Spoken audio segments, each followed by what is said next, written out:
पवन तेज प्रताप महाजगवंदन रामदूत अतुलित बलधाम अंजलि पुत्र पवन सुत नाम जय हनुमान जय हनुमान।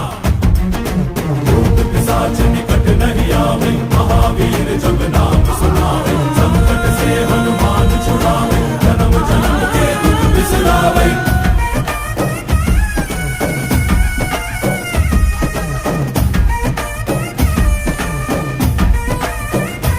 ಓ ಭುಜ ಬಲವ ತೋರಿ ನಿಂತೋನೆ ಭವ ಭಯವ ನೀಗುಬಾ ಜೈ ಶಿವ ರೂಪನೆ ಬಜರಂಗಿ ಜೈ ಜೈ ಭವತಾರಕ ಓ ಬಜರಂಗಿ ನರ ನರವು ರಾಮ ಎಂದೋನೆ ನಿಜ ಗುಣವ ತೋರುಬಾ